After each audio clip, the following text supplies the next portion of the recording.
Alan Peter Cayetano, the Minority Leader, is recognized. Thank you, Mr. President. Mr. President, may I just ask our dear chairman, ang ating masipag na chairman, some clarification. So yung committee report that you submitted after the committee briefings, yan ang basis natin today. Correct Okay. po. And we started, I think, tama ba, 11 days tayo nag-interpellation? Tama po. Okay. So are you saying walang amendments after the 11-day interpellation? Meron din po. Meron pong mga amendments din po. No, because I'm a member of the committee, I don't remember a meeting where we discussed the amendments to the committee report. Meron din pong mga amendments na ipropose. Yes. Di ba last day po tayo nag-interpellation Friday? Friday. Oh, Correct. after that, hindi nag-meeting ang committee. Hindi po. So sino nag-decide sa amendments? Ang today po, ang ipropose ay mga individual amendments. So yung committee amendments was naka-subsume na po doon sa committee report, Mr. No, President. so again, just That we passed. no, so that I've been clarified. The committee submitted a committee report Correct. that you sponsored. Yes. Okay. Mr. President. From that time to today, may amendments ba ang committee? Wala. Wala na po kasi committee amendments, ang committee amendments nasa committee report na po. No, no. So lahat ngayon is Yes. individual amendments. You're talking about the committee report that you filed and you sponsored. Yes. Okay. So what I'm saying is that useless pala yung 11 days natin. Kasi kaya nga tayo nag-interpellate nun and kaya natin sinasabi sa mga vice chairman na to consider kasi nga ipapasok sa committee amendments yon. Actually, So are we saying that exactly etong binigay nyo na summary plus the soft copy? I understand the soft copy kasi kung titingnan mo yung mga libro, ang kakapal nun. And of course, I congratulate you for that innovation and I heard you got a lot of students, you, di ba, nag-AI and hinimay nyo yung budget. But I'm saying is that, kaya tayo nag-interpellation para nga yung committee ma-present sa buong 24 and based sa interpellation, pag tingin ng committee, tama, magko-committee amendments. Yes. Pero if you're saying no committee amendments, does that mean that none of our interpellation hit the spot? actually, ang committee amendments po came in the form of the committee report. No, Yun po Mr. yung Chairman. aming sinamit. No, the committee report was your amendments to the GAB. Yes, tama ho. Yes. So what we're talking about here today, the committee amendments, is the amendments to the committee report. Yung amendments po to the committee report will come in the form of individual amendments. Yes. So I'm clarifying. So there is no committee Wala po. amendments. Wala po. Yes, Kasi so yung committee report po is the committee Yes. amendments. So if there's no committee amendments, that means that none of our interpellation hit the spot. Because if many of the vice chairmen, even the chairman, when we were making the recommendations, halimbawa sa akin, dun sa anti-stunting, was saying, yes, we'll look into it and everything. So kung walang committee amendments ngayon, that means we went through the process, the 11 days, but we weren't really talking about it. And there was no committee meeting to discuss nga na walang committee actually po, amendments. ang process, the committee report is the committee amendments. Kasi in-amend ho ng committee yung General Appropriations Bill. So any succeeding amendments will come in the form of individual amendments. Let me correct that, Mr. President, and you correct me if I'm wrong. No, in local bills regarding taxes and appropriation bills, we have to wait for the House of Representatives. So based on their bill, you have a committee hearings. In this case, briefing para hindi tayo mahuli. You submit a committee report. But when you submit the committee report, may period of interpellation. Yeah. After the period of interpellation, period of amendments. So dun sa period of amendments, meron pong committee amendments kung nakita yung committee, yung point ng individual members. So unlike an ordinary bill, we have the Senate version. So hindi nyo ina-amend yung sa House. Kasi Senate version kaagad eh. So yes, you're correct that this summary here amended the House version, the GAB. But it did not amend your committee report. Yeah. Because, Mr. President, we agreed several individual meetings, you had caucus sa groups natin, that iibay natin yung proseso and we will make it very transparent. So if what we're saying, Mr. Chairman, I'm saying this with all due respect and I appreciate the work you're doing. If you're saying now that eto na rin yung amendments from the House, I want to point out that parang baliwala naman yung interpellation. Now, having said that, kung eto na yung sa House, in the spirit of transparency, I'd like to know who moved. So for example, no, sa Department of Education, it's good na dagdagan ng 78 billion. Sino ang nag-propose nito? But for example, sa state universities, 9B lang. Punong-puno. At saka yung iba per unit napakababa. So hindi maka-keep up yung state universities. If you look at DNR, nabawasan ang budget ng DNR. That's part of why binabaha tayo. It's not only flood control. It's also because of violations to not only rules and regulations of DNR, but because of going against nature. If you look at DPWH from 880, naging 624 sa House, binawasan pa natin ng 55, when all the economists are telling us that yung fastest at best sa ating ekonomiya ay infrastructure. If you look at DSWD, I admire you na kahit ito'y departamento ng kapatid mo, 31B ang nawala. But I think isa sa pinakakailangan natin ngayon, yung DSWD.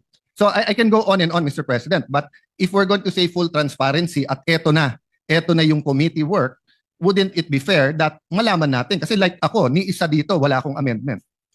Ni isa dito. But I'm a member of all the committees and subcommittee. But no one ever, I was invited to all the briefings, but I was never invited to make the amendments here. So I was thinking, may committee amendments ngayon, and then we can discuss it and vote on it, di ba? Actually, ang nangyari pong process ay because this is a revenue measure, so it emanated from the lower house.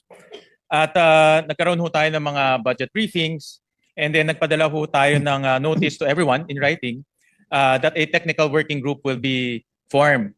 And may mga senators na nagpadala ng mga amendments nila. Yung mga staff rin ng mga senators were also there para mag-share nung kanilang mga inputs kung gusto nilang mag-amend. And then at the same time, the vice chairman also submitted their committee reports, yung subcommittee reports. So all of those kinonsolidate ho natin during the technical working group. So that became the committee amendments through a committee report. Since this is a revenue measure, all amendments by the committee will come in the form of the committee report. So the succeeding, ito pong ginawa natin naman sa plenary, kung meron pang mga iba pang amendments, it will come in the form of individual amendments. Let me clarify, Mr. President. It's an appropriation bill. Yes. So, Sorry, it's an yes. appropriation bill. So Sorry. the same, kasi chairman ka rin ng Ways and Means. So the same process, Tama, Mr. tama. Chairman. Yeah. Okay. That's But the thing an is, appropriations bill. you're talking about the amendment from the GAB, not the amendment from the committee report. And if so be it. Kung yun po ang pleasure ng majority at yun ang proseso. But 'di ba, sabi nga po, you cannot be half a gangster. You're either a gangster or not, 'di ba? You cannot be half a person who believes in values, 'di ba? You believe in it or not. So either we believe in transparency or not. So if we're going to ask members now to propose their individual, maliliit yun eh. So hindi ba dapat malaman natin kung sino ang nag-propose ng mga to at ang proseso ng pag-approve nito, 'di ba? So kung meron dito may advocacy na itaas yung intelligence fund ng ganitong agency, o kung justified yun, okay. Kung meron dito ang gusto itaas ang per day na pagkain ng preso, maganda din naman yon, di ba? So dapat alam natin kung sino yon. Kung meron dito, sinabi DepEd hindi dapat state U ang mas mataas ang increase. Kasi for example, I agree education, pero 78B to DepEd and 9B sa state universities, medyo malayo. So I'd like to know who proposed this. So kung sinasabi natin yung vice chairpersons ang nag-approve, nagsabit sa inyo, but who proposed it? Kasi we will be showing people here that si Alan may amendment ng 500 million, 1 billion, 5 billion, baka tanggapin nyo, baka hindi. Pero totally inamend natin dito, billion. I'll give you another one example that's important to me. Many of us here believes dapat walang unprogrammed funds. Dapat wala. Kasi before 2022, wala naman unprogrammed eh. 'Di ba? So, pero ang committee report nakalagay dito, binawasan lang ng 68 billion ang unprogrammed, 174 billion ang natira sa unprogrammed. So that's what I'm saying. If we had a meeting after Friday or a caucus, we could have voted whether or not tingin natin may unprogrammed funds o hindi. But if it's your pleasure, we do that sa individual, that means you will allow us to do the individual and then to give a pretext. So for example, Mr. Chairman, I can move later on to take out the unprogrammed funds as an individual amendment. Is that correct, Mr. Chairman? Well, ang process po natin dahil Ngayon po ay submission ng mga amendments. So the committee will welcome yung mga individual amendments sa mga members natin. Last point, Mr. President, because I don't want to belabor. What I'm saying is that it's an extraordinary budget with extraordinary problems. So dapat extraordinary din yung solution.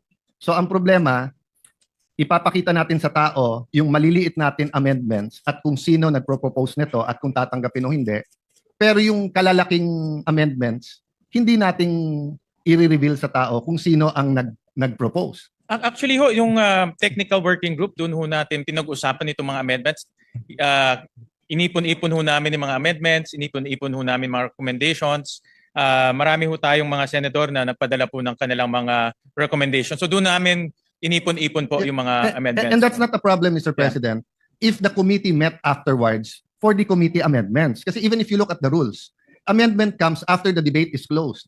So lumalabas, baliwala yung 11 days natin na debate eh. Hindi naman. Kasi yung mga napag-usapan natin, like for example, maraming mga napag-usapan at gusto pang i-amend yung committee report, it will come in the form of individual amendments, Yes, which we will... but when it comes in the form of individual amendments, first of all, tatagal. So for example, if I have 100 amendments, and let's say 5 of them are important to me, I mean, life or death to me, I will ask for nominal voting. Pero kung nag-meet ang committee or may sistema ang committee na kung saan pinasok sa committee report, committee amendments, then we don't have to go through 100. That's why in the previous systems, Mr. Chairman, I'm trying to be brief, but trying to explain it well. So I apologize to our Senate President and Senate President Pro Temp and Senator Win, no? Kasi nga this is new eh. So before, ang sistema natin simple lang. So same system hanggang sa committee report, di ba? And then may interpellation tayo. Then sa interpellation, you talk to the vice chair. Then the vice chair talk to the chair, and then magsasubmit tayo, pwedeng in writing, pwedeng ano.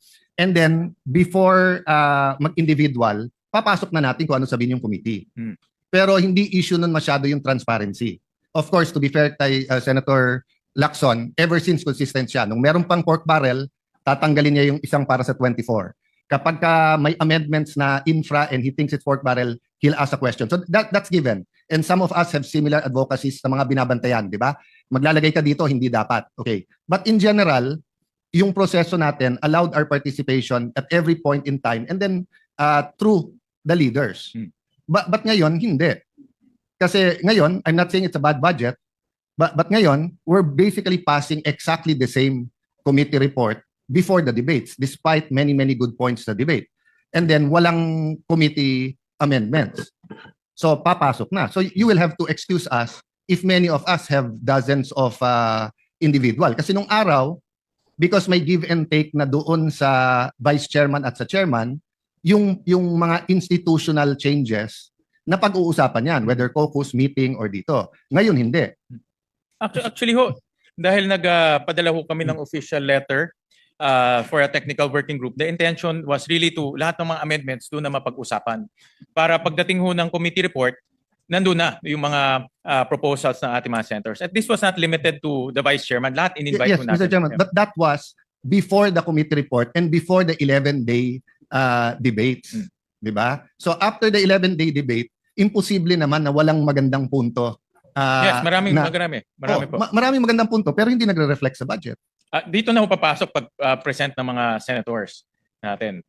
Yes, usually pag magandang dalawa kasi yung magandang punto eh. Yung parang barkada lang, kasama tayo, di pa rin maganda yan. Pero sorry, hindi namin tatanggapin. Di ba? Okay. Pero yung magandang punto na we all agree. Di ba? We all agree. So since we all agree, dapat palitan na yun. But let me yield first to former Senate President. Yes, on the same point daw, may question daw po siya. With your permission, Mr. President.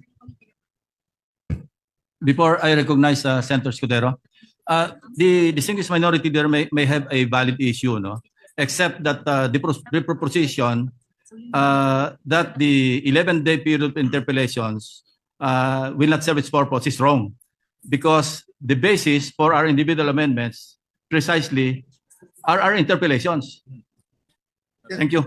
Senator Scudero is recognized. Mr. President, before that, that was why I asked a rhetorical question.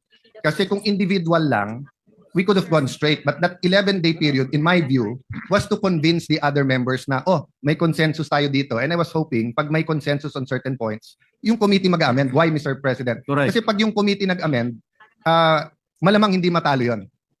Pero pag individual, baka matalo, not because hindi maganda, pero saan kukunin yung pera? But I think Yeah. we agree, Mr. President. I'm just saying I think we're on the that, same page, except yes, that to say na pointless yung 11-day Yes. period interpolations. I That's will not not an agree to that. assertion. That's a rhetorical question na Yeah, kung walang thank you. committee, does that mean? Thank you for Anyway, that clarification. Senator Escudero is recognized. Thank you, Mr. President. With the indulgence of Senator Cayetano, our minority floor leader. Nakasanayan